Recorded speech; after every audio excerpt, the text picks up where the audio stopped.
Na yabo na kolinga na pesa ya na kulutu na ngamuke bai na ko pesa ye réponse na kozonga na 2017 2018 tango bonde ko senga renouvellement ya classe politique bonde ko linga bongo botre vena banani qu'il nous faut ko renouveler classe politique bongo renouveler classe politique on a na banani sika ye lelo bato bongo renouveler la classe politique baza wapi pona bosana na bango makabwasi bongo ni mususu ko to ko na botami Jean-Marie Kasamba ya Félix Eliezer Tambo Jean-Marie Kasamba Félix de yasa tongo nyo soko kaka Masolona député, nakati Masolona député wana, il a l'argent comme député. Ma ose ngambongo pas batou, pas que kosunga batou na kombo na ye. Voilà. Tu vois c'est blague là, comme Jean-Marie Kasamba ya Félix. Le Chimanjat ya kufi mpanzi ya Kabila, le Chimanjat ya botame pembeni ya Félix. Christa Bosembe. Le Chima azoko ko créer la kabino ba info ko sala kabino makamoko bu. Azoko sabino aleini. Ce sont des distraits. L'État congolais a tindi 1000 soldats na Centrafrique. Baza na volonté à ko sécuriser binoté. Ba acte ba opposé et zo prouvé. Na Afrique président Zakate. Baza bango tout ba marionnette à Mindele. Ba marionnette. Alors Kagame abeta li bako bien. Aza marionnette à ba américain. Sosoli. Or Bitumbano so Félix so bunda mikolo pour asila na bien la Kabila, il faut nini? Soutien aux États-Unis d'Amérique. Alors il doit entretenir de bonnes relations avec Kagame. Pour que Kagame a côté ça, il a l'Amérique. C'est ça la voie légale pour naïe. Alors, akobunda ko sala nyonso to mitu na armée na biso isaka musala nini, armée biso isaka musala nini. Yozo lela ki armée rwandaise okotia. Mais tiens tu sais que 17 alliés na RCD. Boyebi yango te. Partout afdela bale ko kuwa bokonzi na bale rotia banani ba gouverneur. Bato yi depes. Omoni bato nyonso balaki na FCC ba kometa ba mabe. Okomona bango na union sacrée. Oya ko na union sacrée te boko mona nde ba arrestation ba dolanda na bango. Bato bongo ba consommer même pas un quart. Il y a peine na bango ba gracier bango. C'est simplement une manière ya ko finga ba Congolais. Il Nicolas Kisanini. Lutte contre la corruption au bazo chanter les bino matin midi soir. Ils a lokuta. Ils ont mascarade. Procès 100 jours et bimé, c'est quoi qu'ils ont une manière de écarter Kamere dans la liste.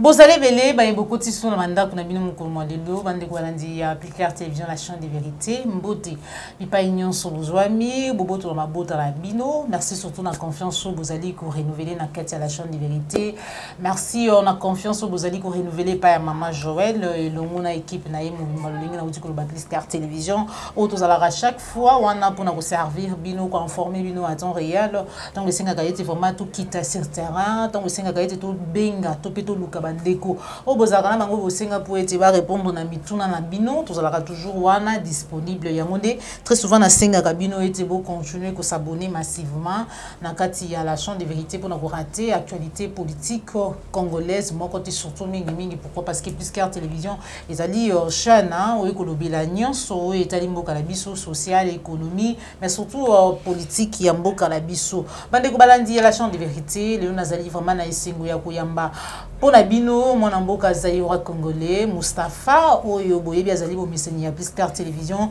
bo sepela kana lolenge ni pesa kama kanisi na ye par rapport na maetali mboka par rapport surtout na politique sociale pe ya mboka la biso République démocratique du Congo na kati émission oyo mukolo mwalelo sans plus tarder na kopesa déjà mbote na invité na ngame yambo na pesa mbote wana na pesi matondo na yo papa la yombo zo misi ma caméra matondo pe na yo cordon opi mafuku sans ko bossa na papa na bia imbote madame Reti bia depuis Paris pe na yo Christian Boupati les référendums de Kozaïra congolais bonjour Mbote maman Joël Kombe Mikole belé tout mon année mais nzamba ko batela voilà mais kamé komela ki biso na kati ya libota yango na pesio matondo mingi pona soutien moral et surtout na nyoso yo sali mbote pe na ba kongomani nyoso yo ba komela ki biso de partout ba assister biso bisika nyoso bazali malheureusement moko ta peso autorisation ko tangaye ko tangaye te mais c'est qui te présenter matondo mingi na bango nyonso voilà et nzambe a continuer ko batela Nzamba continue ko batela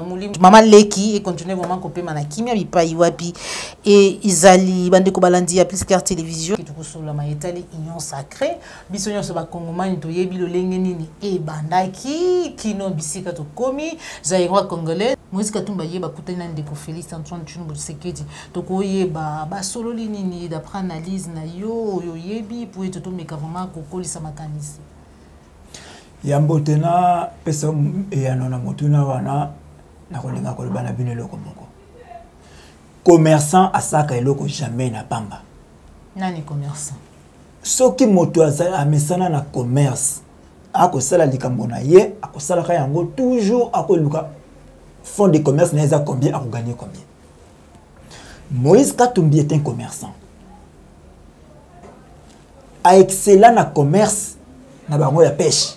C'est un pêcheur non hier il y a des côtés ni mbisi le komi il a comme politique alors mon était un bon commerçant qui est un bon politicien parce que tant à gérer Katanga bon ni résultat il y a gestion ya Katanga une gestion calamiteuse mais pour na ko loba mbisi ya mende ko loba mbisi makasi alors non na Moïse Katumbi ko yana na union sacrée na lobaka na yo iloko yaka ko luka mokolo yaka na consultation za kanga na ina ko zwa nini ono yo ko zwa mikanda ya parti na yo aya zumi kanda parti na yazongi tout oyo yambo aya na tourna ye moko bakendaka ye na bimba na kabunji wa kabunji bayamba ki bango basolola ki na Félix mais makambo ni bakenda ekoloba Jean-Pierre Bemba na tiki yenana na bandi na Katumbi alobaki nini bapesa ye présidence ya Assemblée nationale bon tant balobi bapesa ye présidence de l'Assemblée nationale batu mingi ba comprendre te ba okanisa ke non Katumbi comme président de l'Assemblée nationale non asa député te akoki comme président de l'Assemblée nationale te tant bi bapesa ye présidence de l'Assemblée nationale et la kisi boye présidence de l'Assemblée nationale et kende na kati ya lingomba politique na ye c'est-à-dire ensemble pour la République. OK ba o basa na kati wana ba moyindo nzangi ba na o ba lutundula ba o non ba na o nyonso ya assemblée wana moko na bango bima mokonzi ya eloko na bango na ba kobenga assemblée nationale sosoli ya mibale asenga ki bango ba pesa marché ya mine oyo nyonso tali minéré ya mboka na biso Katumbi akwa abanda ko gérer ya misatu candidature na ye ezala valable na 2023 bitumba ya Katumbi yango wana sika basilani Jean-Pierre Bemba pas posé ka ye condition alors bien na mutu wana kombo na za sunani Félix alors bien na Félix ba pesa ye primature abimisa premier ministre ba pesa na lingomba na ye poste moko na Assemblée nationale n'importe quel poste nyo subini boko linga boti ya bo pesa kaka mais bo pesa ye poste ana ngo bosenga ya misatu asenga ki balongola loko ekokanga ya la candidate na 2023 boko ba ke article la loi électorale wana nini efanda na NIEMS ya kokiko longwate ale ndiba bet article na mokato boye aleka ya mine mwana mobali asengi susu nini ba pesa ye budget ososoli maintenant la nyonso wana Félix besoin ezali azala candidat na 2023 bayokanaka mais falaka pe bango bazonga ba ko réfléchir est-ce que biso to soutenir Félix na 2023 to biso pe to za candidat pendant que bakendaki koyoka na Félix akanisa ndenge bango bakende ko kanisa Félix pas kanisa oui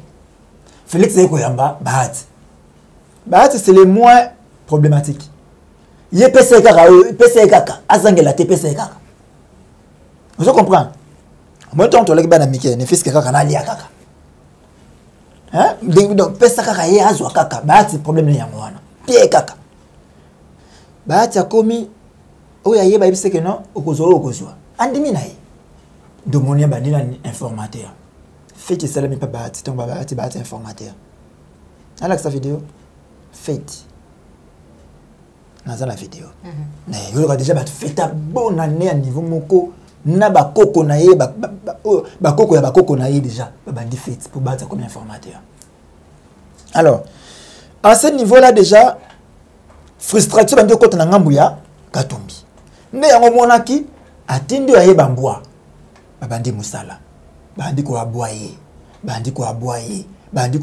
na oya pasula ka charte la muka yo zala kite na makambo bisika bato bakinda ko signer ba charte na bango yo ko pasula oyebi oui muto pasula te Laurent Onyemba a pasula charte la muka na télévision. Alors au moni batouana to bandi ko teba makelele de Félix Abibo ayamba susu Katumbi. Mais avant Félix ayamba Katumbi a réunir d'abord ba député naïe. Au bazo bisabino que on pas na biso c'est la démocratie Katumbi nyayo kabiso non.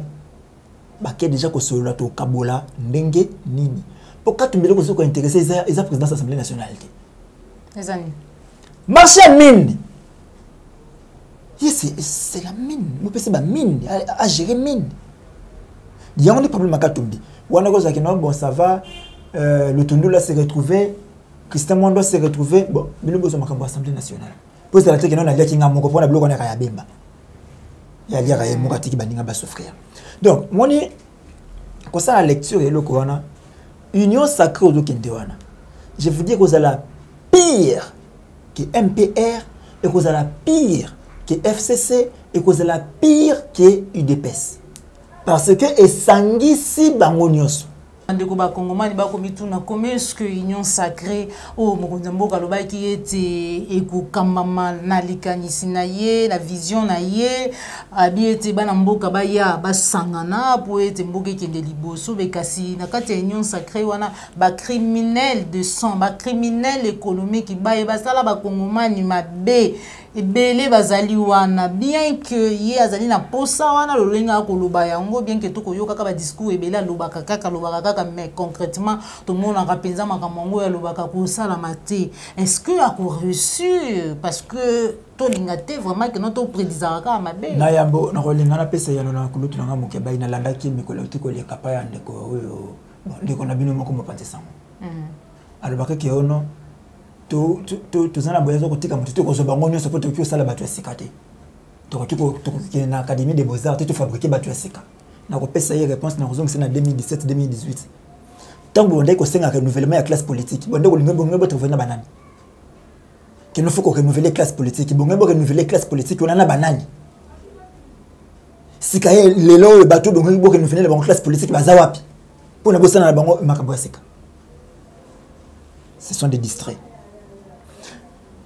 Omoni likambo ya union sacrée et comme sika mo union so bandi ko ya ko bombama mbule ko noka kende ko fata ko pas bombama nini parce que ça ko fouiner dans le passé union se salama c'est dans le passé nalobi na yo omoni bato nyonso balaki na FCC ba commettre ba mabe okomona bango na union sacrée oya ko na union sacrée te boko mona nde ba arrestation bandolanda na bango makambo na lobi lelo bomba image okobimisa yango voilà arrestation ko landa na lobi na yo yango na lobi na yo yango boko mona parce que tous ces gens ba yé ko battre makuna na oto banona na oto bande quelque part ke et cause la lokola ma pire que les kabili ko na po bato ya biso ya MPR je le répète encore aujourd'hui ngana laka mobutiste je le répète encore et ce que na bi mobutiste wana chez nous c'est l'idéologie il y a papa bo moko mama bo moko ekolo bo moko bundela intégrité territoriale côté kamboka te batela mboka na yo c'est ça le mobutisme o musubi ko ba ko bakisanga na yebi amote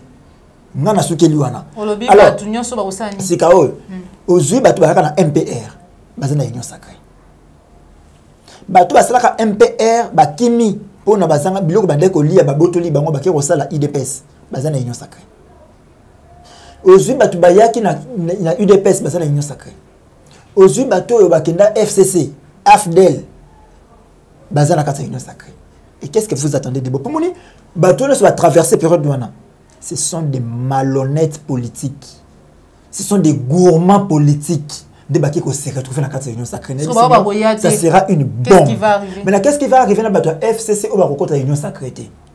Bah, qu'on fouine n'a passé. Qu'on fouine n'a passé, on est collé qui l'a dit à IGF. À toi, ça là, on a ma bien à FCC, mais ce qu'on dans l'union sacrée, bah, pétolio, au nom du Père et du Fils et du Saint-Esprit, on te baptise au nom du Père, du Fils et du Saint-Esprit, tu deviens purifié. Félix a pétolio dans ma soumona yonioso, Félix a commis ange, a pétolio dans ma soumona. Soki otikali ba ko ya nayo ndia ngomoni ba ko traverser ka matin midi soir voilà Ça vrai congolais, tout le bela maïtali grâce présidentielle ou apitomoni en décodique à peine abimi. C'est vrai que l'autre fois tout sur là qui n'a yo le linga bimeli. Est-ce que tout s'attendre qu'un jour congolais tout koye baka banane ba bouma musée tout pe liwa ya musée ça là les kandengeni ni bon tout ebité ce qui est kozalaka mais ko ka moi pas si manka si namité ma ba congolais mais sous ezali que non na sima ya grâce présidentielle oyo to na kati ya baye Félix Antoine Tshisekedi ah Gracier na miyibi bisoto ba ngoma meto bengi bango miyibi parce que c'est l'état congolais muta condamna bango na procès 100 jours ba yiba misolo ba congolais ba détourna ba bimi DGA OVD PDG à Sokoko to bani na manyo su kokoma lelo le lolenge o mona mboka Félix ko sama kambo ya mbona ya nola yo na motuna wana na kopesa matondo mingi na ndeko na ngala André Okosha mokolo uti koleka la tindelinga image ya Sylvain Mutombo azali ministre délégué à la défense ake kota ya Edi Kapen kaka mikolo uti ko bima boloko ba bikeno ake kosolola armée Sylvain Mutombo botika ba blague yo ke kosolola armée na quelle na Edi Kapen quelle armée Edi Kapen a sa la formation militaire wapi oh ça la formation non toi tika ba blague on extrapoliser ba makambote toi exagérer te on est comme une exagération libérer Edi Kapen, Bossali, mais comment on a un niveau auquel de l'armée Edi Kapen, vous parlez de quelle armée? Edi Kapen connaît quelle armée? Donc, ce n'est pas pour moi une manière à sous-estimer les vieux. Non, Nazan a beaucoup de respect il y a Edi Kapen. Mais, tu exagères. Edi Kapen a intégré l'armée quand? Il y a la rébellion, il y a Mousé les pères.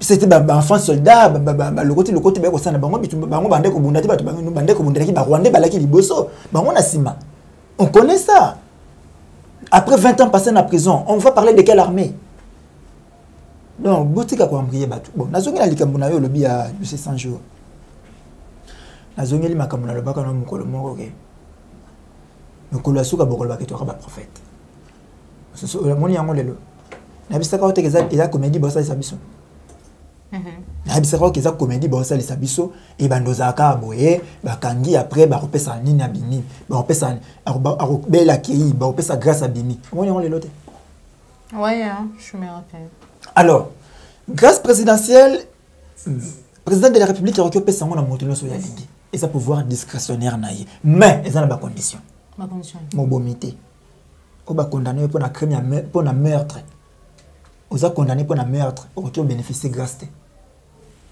yo yiba mbongo à l'état ils ont prouvé ba tu wana ba miyibi ngate na lobby yango ba prouver yango na procès sans jour ba miyibi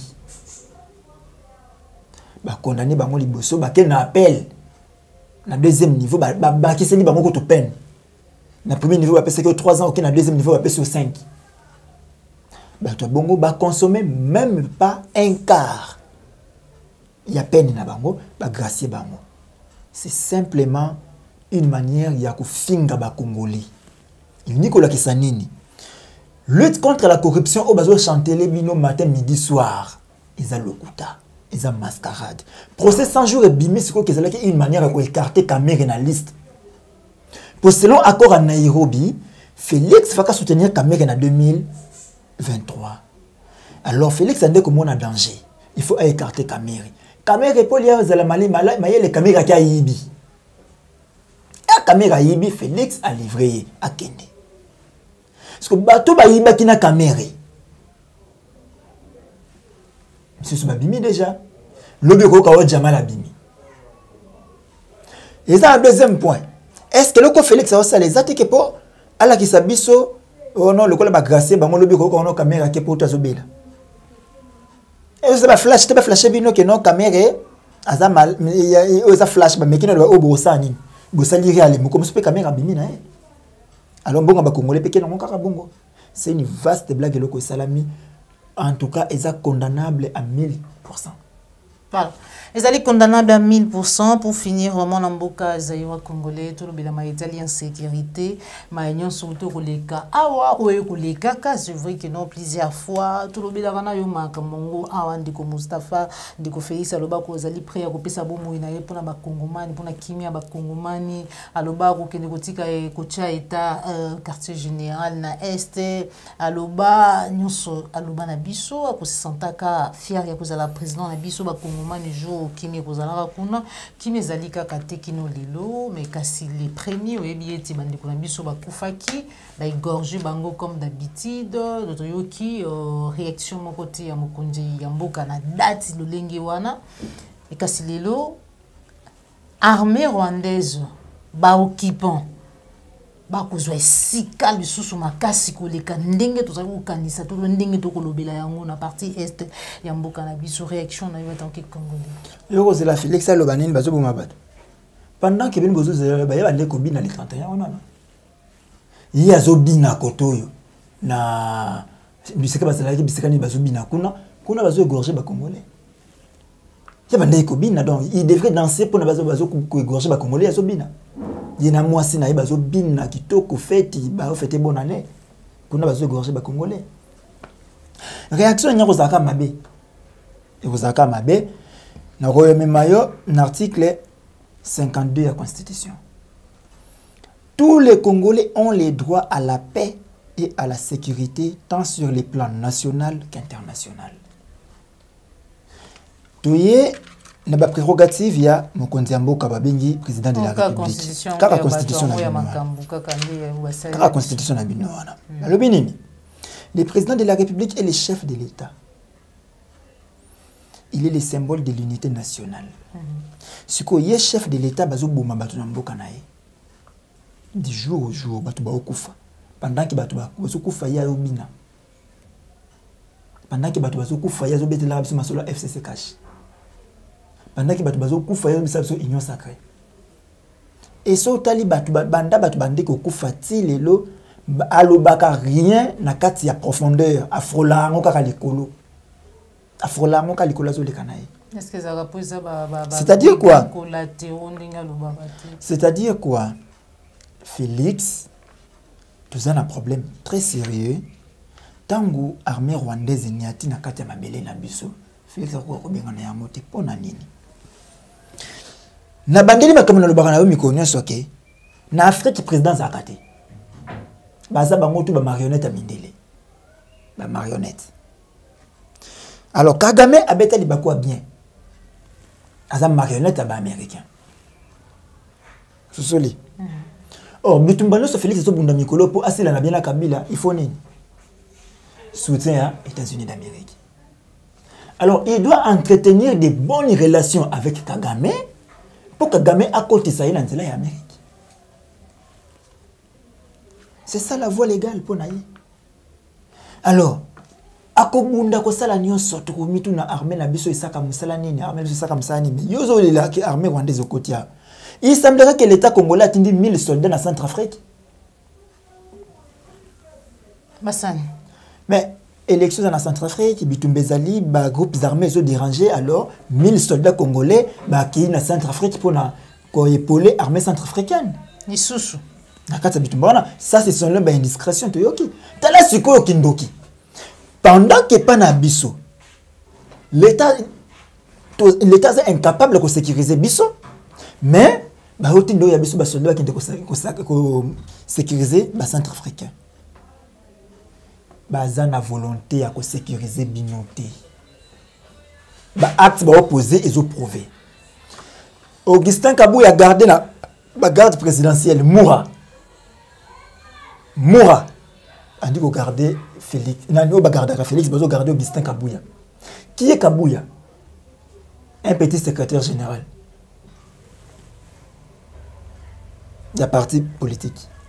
Bandi ko na mura na tuni bino mutuna olinga bino boya no la mutuna olelo soke zalaki période ya Kabila mura ko bomba ba secrétaire général ya ba secrétaire général ya PPRD bonga ko lobanini voilà bato boluka ba diriger bino mamba sala na pesi mbote na Santini ou à komaka livre moko makitoko mingi na linga kotanga ngonga nyoso ces imbéciles qui nous gouvernent. Na linga titre ya livre wana mingi ngonga na linga kotala kaka titre nango ces imbéciles qui nous gouvernent. Biso tozokufa mais vous préférez botinda ba soldat na biso hier. Qui est le commandant suprême de l'armée? Félix Antoine Tshisekedi Tshilombo, mon Etienne Tshisekedi.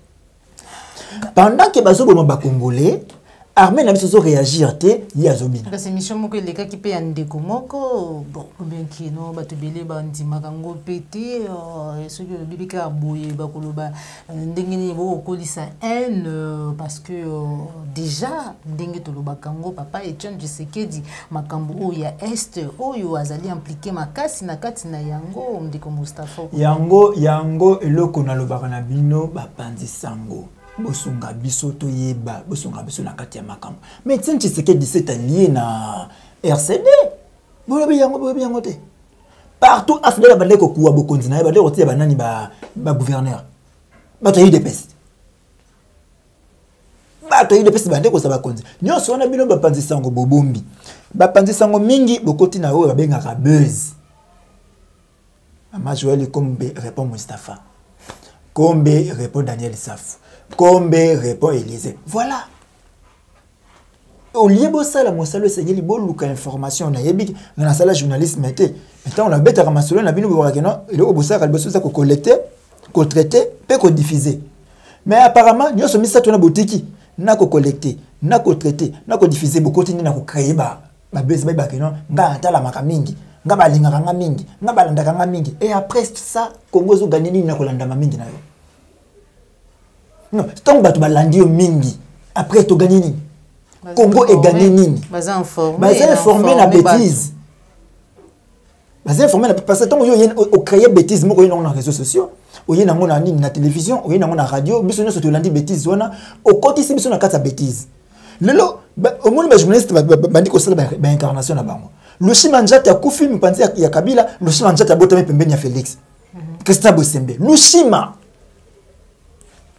Okomona akomona Lushima azoko créer la cabine ba info ko sala kabino makamoko bu azoko sabino aleini o ba désormais tingakate yaka na image tile lo image yake voilà omoni mususu koto kuna botami Jean-Marie Kasamba ya Félix Eliezer Tambo Jean-Marie Kasamba Félix le yasa tongo nyo soko kaka Masolona député na kata Masolona député wana lui a l'argent comme député ma osenga mbongo pa batu pas que Kosunga Batu na kombo na ye. Voilà. Tu vois ces blagues là comme Jean-Marie Kasamba ya Félix. Voilà. Au lieu boluka info oza ya solo bo pesaka na batu boye bisana ba congolais ke moni Lambert Mende on a continué sacré lelo. Lambert Mende alaki porter alaki muta RCD. Non tant le MPR ba salaka RCD Lambert Mende voilà. Asalaki na RCD alaki parmi ma porte-parole. Faut que bise ba congolais ke moni kinke mulumba. Ba ki na RCD ba na misala ya Robero. Faut que ça va congolais boyer moni ba jo nani ba tomaluaka ba saka na RCD ba Robero faut que ça va congolais parce que réponse wana ta moseza la raso ki ndeko moko alobi mabe biso to yeko recadrer na ko pesa ka réponse par rapport à ce qu'il a dit na bisa na ba la ngonga au lieu ko yaka na makambo alobi yela biso image. Voilà. Merci beaucoup Ndeko Mustafa to komi na suka émission na biso message na yo ya suka na ba kongomani nyonso bazwi ba ko landa mukomoli message ya ba kongomani nyonso ezali ke 2021 les bandits lelo ponga na bandi media lelo na kanisa minde te na bandaki miko poso ti koleka mikolo moko leki ya mibale lelo na lobi na yo mbuli bandi makambo bandi to bandi déjà Kisalo se banda ki déjà makambo na yabaki Kisalo banda wana baki na yo kesa ki devise ya Deon Kusu Kabila pa le baka yo po yena Kisalo banda na yo Kisalo banda te biso to lobi ke 2021 to kola la société Félix to la baki na yo to dénoncer déjà makambo ya ram kese escroquerie to ko bima na bala le 15 alo bana biso te ki ono ba mesure restriction sali. Il y a sangé, c'est plus de 300 personnes. C'est quand même le chef de l'État. Aza Congolais, il n'y a pas Congolais au-dessus, il y a pas Congolais Moussous. Tout ça, surtout pas Congolais. Avant d'être chef de l'État, on est d'abord Congolais. Moi, tous les disais, moi, président de la République, on les devient. Ministre, on les devient. Évêque, on les devient. Mais on est Congolais.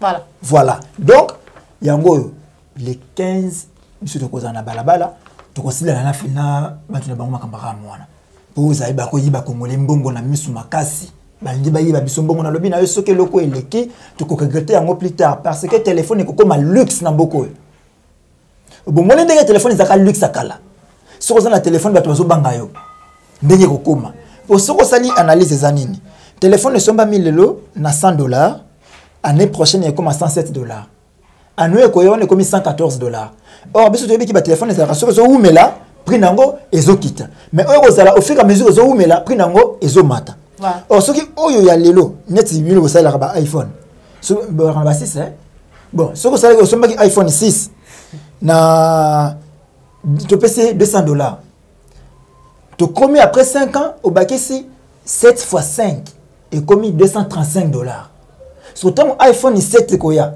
akoya likolo akoya na c'est à 235 to likolo 235 aye likolo 235 au moins que batu bakozanga ba téléphone na mboka oyo waneza eloko banyi basala pona bakanga congolais monoko pour ba comprendre qu'avec téléphone on dénonce si facilement to ça quand on a besoin de que na télévision to ça des chaînes na télévision bon ba koma pona na bana ba tendance à battre donc kuna yoso wonya muto bango to kendete so ba biki na kata télé ya ba réseaux sociaux to so beta bango makasi ba communo ba coincer bino mpanzi wana poste ba téléphone comme cher bokozana mbongo osomba téléphone te et bien voilà boni moto ba mabesike ça donc oyo kokanga maboko na kisasa awa bimi na yete étalé voilà merci beaucoup ndeko Zaïwa Congolais Moustapha pour nous répondre na mutuna na biso surtout pour nous ala dispo ya ko répondre à l'invitation maman Joël et poété bandeko o balanda ka biso émission vérité de tous côtés to solola topé bayoka makanisi nini o bana mboka bazali na yango par rapport na mayenyoso ezali koleka awa solo to kangi maboko te ma etali ram oyo ezali pe bitumba makasi parce que